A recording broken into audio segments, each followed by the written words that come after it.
Developed largely by German developer Manfred Trenz of Rainbow Arts back in 1990, Turrican is a game that spawned a series with an interesting history and a cult following. Originally released on the Commodore 64, the first Turrican was ported to a multitude of consoles. Developer Factor 5 ported it to the Commodore 64's successor, the Amiga, as well as the Atari ST and CD-TV. Factor 5 would continue to be involved with porting the game's sequels to other consoles and even developing Super Turrican in 1993 for the SNES until Rainbow Arts were eventually consolidated into THQ Deutschland. Factor 5 themselves didn't last long either, as they rebranded in America to focus on other titles by Western partners such as LucasArts, and they worked on many projects that would ultimately be cancelled as the company encountered both financial and legal issues. They shut their doors for good in 2009, at least until 2017 when a co-founder of the company announced they had returned and also acquired the rights to Turrican.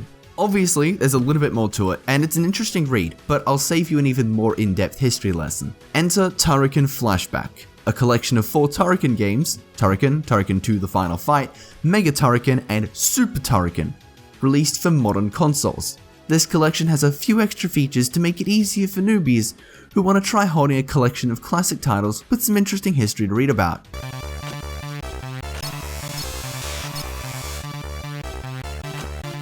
In the Turrican games, you play as a cybernetic soldier equipped with the titular Turrican armor, later named Bren Maguire from Turrican 2 onwards. It's hard to pinpoint exactly where these titles stand, but they're certainly 2D action games. Starting with the original Turrican, your goal is to simply make it to the end of a level.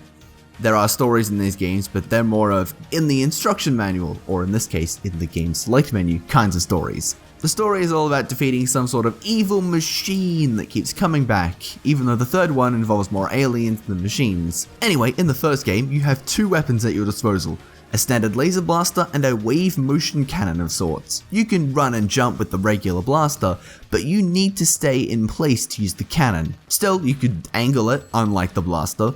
You've also got the series staple Mothball, yet they totally stole this from a Metroid, but this isn't a Metroidvania. This is a mechanic you have from the get-go, and you can still fire bullets whilst in the ball.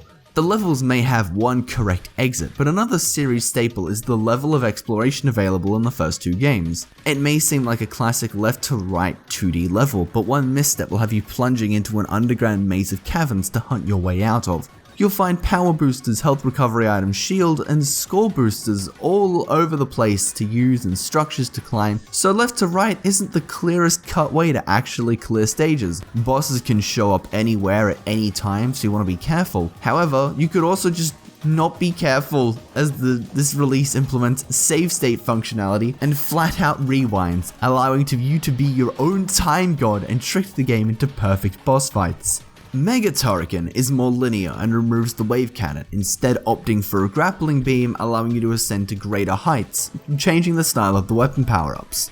Super Turrican actually has an opening cutscene to set its game up, not that it ever adds any depth, and returns to the original title's less linear levels but adds little exit arrows to make them easier to traverse. You might think that with all these additions the titles would be a walk in the park, but absolutely not.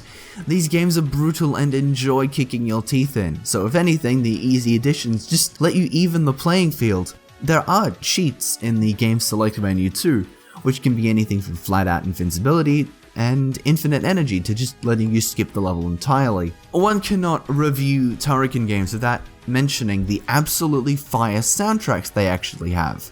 Oh yeah, the first game's soundtrack is rather boring, but the latter titles hold up real well. It's no Tim Farland, but Christopher Hilsbeck has brought out some absolute jams. It's especially noticeable because he developed a whole new music format for the Amiga system to be used for Turrican 2's soundtrack, and the absolute jump in sound quality from 1 onwards? It's amazing. Turrican Flashback is a retro gamer or wannabe retro gamer's dream. It's a re-release of classic titles with some ways to even the challenging playing field, making this a go-to title for anyone who's actually played games on the Commodore 64 before, or someone who would like to get a taste of some stylish games from the early 90s without being bombarded in strange mechanics or dodgy translations. Hang on, if Factor 5 is back, does that mean they're gonna try and make a new Turrican game? An interesting idea. Anyway, Noisy Pixel is giving Turrican Flashback a 7 out of 10.